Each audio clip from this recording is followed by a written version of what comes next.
Hello students, आज हम class 6 science का चैप्टर नंबर 8 करेंगे जिसका नाम है शरीर में गति।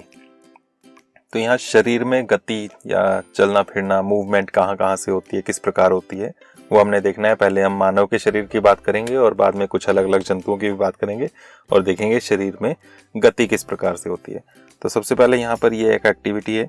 इस टेबल में आप देख सकते हैं जंतुओं के नाम लिखे हैं कुछ, और उनमें किस अंग से गति होती है, चलते फिरते हैं, वो देखना है, और कैसे वो चलते हैं वो लिखना है।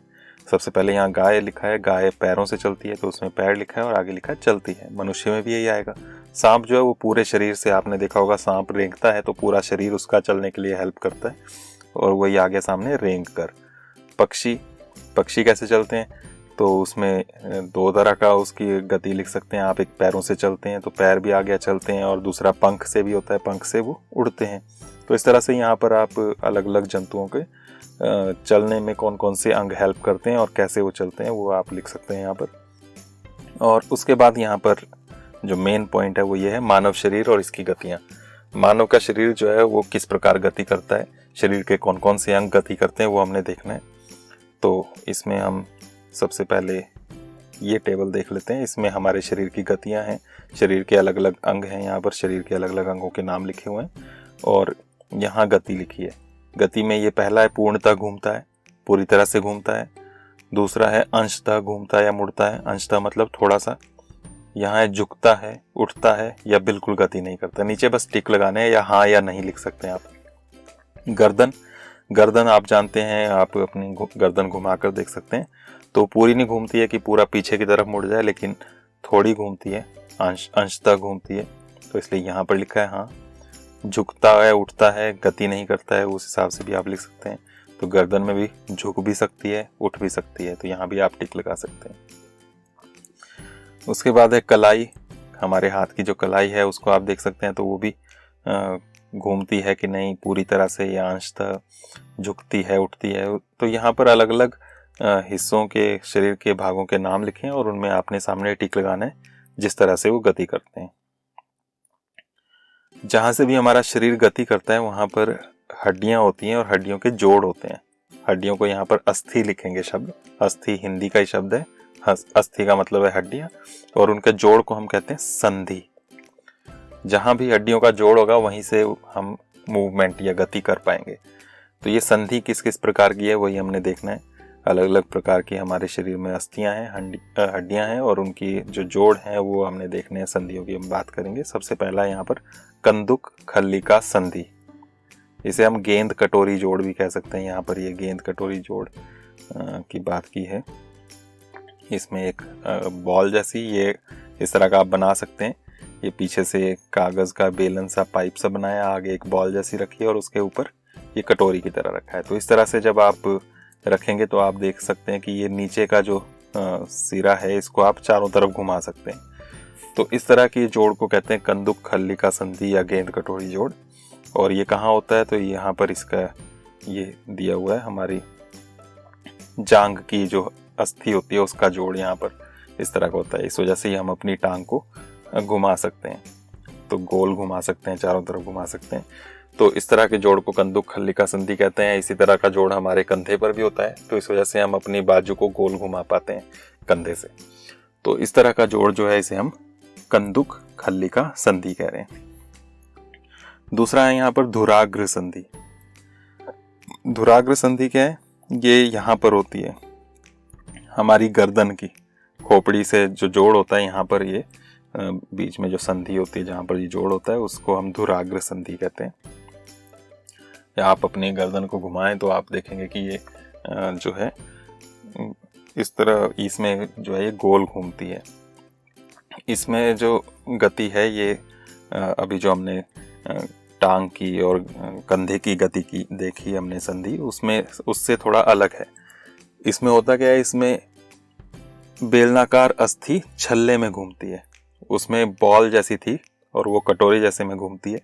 यहाँ पर बेलनाकार अस्थियां होती हैं हमारी गर्दन की, और ऊपर एक रिंग जैसा है उसके अंदर ये घूमती है। तो इस तरह की संधि को हम धुराग्र संधि कहते हैं। उसके बाद थर्ड है यहाँ पर हिंज संधि। हिंज या इसको कब्जा भी कहते हैं। तो दरवाज़ा जैसे होता है, दरवाजे को आप खोलें और बंद करें तो आप देख सकते हैं कि वो सिर्फ एक ही दिशा में आगे पीछे ही जा सकता है, वो ऊपर नीचे की तरफ नहीं घूम सकता, गोलाई में नहीं घूम सकता। तो इस तरह की संधि को हम हिंज संधि कहते हैं। इस तरह की संधि कहाँ पर होगी, दरवाज़ा जैसे खुलता है उसकी तरह के कब्जे कहाँ पर होंगे, तो उसके लिए आप देख सकते हैं अपना घुटने में जो जोड़ है वो इस तरह का ये, जैसे आप दरवाज़ा खोलते हैं बंद करते हैं उस तरह का ये। तो ये एक दिशा में घुटने से आप मोड़ें तो इसको एक ही दिशा में आप आगे पीछे कर सकते हैं, लेफ्ट राइट नहीं मोड़ सकते आप घुटने को। तो इस तरह की संधि ये हिंज संधि कहलाती है। इसी तरह की संधि आपकी कोहनी में भी होती है, आपकी बाजू की कोहनी में भी हिंज संधि होती है। उसके बाद है अचल संधि। कुछ जोड़ ऐसे होते हैं हमारी हड्डियों के जो गति नहीं करते हैं, तो उस तरह की संधि को अचल संधि कहते हैं। अचल मतलब गति नहीं कर सकते। इस तरह की संधि है हमारे ऊपरी जबड़े में। हमारे मुंह का निचला जबड़ा जो है, जब हम बात करते हैं खाना खाते हैं तो हिलता है, आप मुंह खोलें बंद करें तो नीचे का जबड़ा तो हिलता है लेकिन ऊपर का जबड़ा नहीं हिलता है। तो ऊपर का जबड़ा जो है हमारी खोपड़ी से, सिर से वो जुड़ा होता है और उस संधि को हम अचल संधि कहते हैं, वो हिलता नहीं है। तो इस तरह की यहाँ पर ये संधियाँ हैं। शरीर के अलग अलग अंग जो हैं, अलग अलग हड्डियाँ हैं, उनमें अलग अलग प्रकार की संधियाँ पाई जाती हैं। उसके बाद यहाँ पर ये पसली पिंजर, हमारे जो छाती का हिस्सा होता है उसमें ये पसली पिंजर पाया जाता है। इसमें काफ़ी सारी हड्डियाँ होती हैं इस तरह से और पिंजरे जैसा ये बनाती हैं। ये शरीर के अंदर जो कोमल अंग होते हैं, फेफड़े और हृदय, दिल, वो इसी के अंदर होता है। तो ये बाहर से चोट लगने से उसको बचाता है। तो इसमें पसलियाँ ये कितनी होती हैं, तो दोनों तरफ ये 12 पसलियाँ होती हैं और इसके अंदर हमारे शरीर के ये अंग सुरक्षित रहते हैं। उसके बाद है ये मेरुदंड। मेरुदंड या आम भाषा में इसे रीढ़ की हड्डी कहते हैं। तो हमारे पीठ में जो पीछे की तरफ ये हड्डी होती है, ये एक हड्डी नहीं होती है, इसमें बहुत सारे रिंग होते हैं, ये अलग अलग रिंग है यहाँ पर, इनसे ये बनी होती है। इसी वजह से हम अपनी पीठ को आगे की तरफ पीछे की तरफ झुका पाते हैं। तो इसे हम मेरुदंड कहते हैं इस पूरे को। उसके बाद कंधे की अस्थियों की यहाँ बात की है। ये कंधे की अस्थियाँ जो होती हैं उनमें हमने बात की थी, गेंद कटोरी कंदुक खल्लिका संधि वही होती है। उसके बाद है यहाँ पर ये श्रोणी अस्थियाँ। श्रोणी अस्थियाँ क्या है, ये नीचे हमारा ये जांघ का हिस्सा है और इसके ऊपर का ये हमारा जो अस्थियाँ होती हैं, कूल्हे का जो हिस्सा होता है जिसके सहारे हम बैठते हैं, इसे हम श्रोणी अस्थियाँ कहते हैं यहाँ पर जो अस्थियाँ। और हमारे आमाशय जो है, पेट के नीचे का जो हिस्सा है, उसमें जो ज़रूरी अंग होते हैं हमारे शरीर के, कोमल अंग, उनको ये बचा कर रखता है। उसके बाद हमारा ये खोपड़ी का हिस्सा आता है। इसमें जो अस्थियाँ होती हैं वो हमारे खोपड़ी के अंदर जो हमारा मस्तिष्क होता है, बहुत कोमल होता है, उसको सुरक्षा के लिए ये जो खोपड़ी है इसकी अस्थियाँ हेल्प करती हैं। उसके बाद कुछ ऐसी हड्डियाँ होती हैं जो बहुत कोमल सी महसूस होती हैं। उसका यहाँ पर ये उदाहरण दिया हुआ है, जैसे कान का नीचे का जो हिस्सा होता है, जो लटका हुआ सा हिस्सा होता है, उसको आप महसूस करें, कर्णपाली इसे कहते हैं। तो वो मांस का बना है, उसमें कोई हड्डी नहीं है, बहुत कोमल है। लेकिन ऊपर का हिस्सा आप देखें यहाँ पर, ये तो ऊपर का थोड़ा कठोर नज़र आता है, लेकिन उतना कठोर नहीं है, उसको आप दबाकर मोड़ सकते हैं। तो इस तरह का जो ये है, इसे हम उपास्थि कहते हैं। अस्थि नहीं है, ये उपास्थि है। उपास्थि हड्डियों जितना कठोर नहीं है, तो इसलिए इसको मोड़ा जा सकता है, तो इसे हम उपास्थि कहते हैं। उसके बाद है कि ये गति कैसे करती हैं। जोड़ तो हो गए, जोड़ में गति क्यों होती है, तो उसके लिए यहाँ पर दिया हुआ है, आप अपने बाजू जो है उसको इस तरह से मुट्ठी बंद करके दबाकर मोड़ें और इसको कंधे तक लाने की कोशिश करें, और फिर आप महसूस करेंगे कि यहाँ जो मांसपेशियाँ हैं वो सिकुड़ गई हैं। आप महसूस करें तो वो टाइट हो गई हैं। सिकुड़ने से उनका साइज़ छोटा हो जाता है। साइज़ छोटा हो गया, इस वजह से ये हड्डी जो है वो मुड़ पाती है। जब आप अपनी बाजू सीधी कर दें तो आप देखेंगे कि ये फैल गई हैं फिर से, और इस वजह से इनकी लंबाई बढ़ जाती है, तो इस वजह से बाजू सीधी हो जाती है। तो गति प्रदान करने के लिए अस्थियों के साथ साथ मांसपेशियों की ज़रूरत पड़ती है। मांसपेशियाँ फैलती और सिकुड़ती हैं तभी ये गति करती हैं। तो इस तरह से हमारे मानव शरीर की हमने देखा। उसके बाद है जंतुओं की चाल। अलग अलग जंतु कैसे गति करते हैं उसको हमने यहाँ देखना है। उसमें सबसे पहला केंचुआ। तो केंचुआ आपने देखा होगा, जब वो गति करता है, रेंगता है वो, तो उसका शरीर जो है सतह पर पूरा उसका शरीर गति करता है।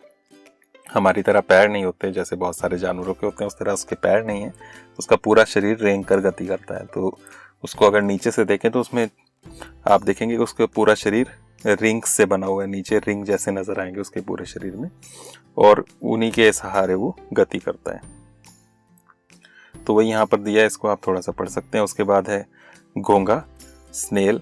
स्नेल भी रेंग कर गति करता है, इस तरह का ये स्नेल होता है। इसमें ऊपर ये जो है ये हड्डी जैसी नजर आती है, इसे इसका कवच कहते हैं, और इसका शरीर जो है उसमें भी नीचे से ये रेंग कर गति करता है। उसके बाद है तिलचट्टा, कॉकरोच। कॉकरोच जो है इसमें बाह्य कंकाल होता है, बाहर से इसका कंकाल होता है, इसकी अस्थियां बाहर भी होती हैं, जैसे हमारे शरीर के अंदर हड्डियां होती हैं, ये बाह्य कंकाल होता है इसके शरीर पर, बाहर से कठोर बाह्य कंकाल से ये ढका होता है, और उसमें परस्पर ये संधियों द्वारा बनता है, जोड़ होते हैं ऊपर से। और चलता कैसे, उसके लिए इसमें पैर हैं, तो पैरों से चलता है, लेकिन इसके अगले पैर जो है संकरे और पिछले पैर चौड़े होते हैं और पतले होते हैं, तो इस तरह से। और इसमें विशिष्ट पेशियां होती हैं जिसकी वजह से वो गति करता है। तो ये यहाँ पर है।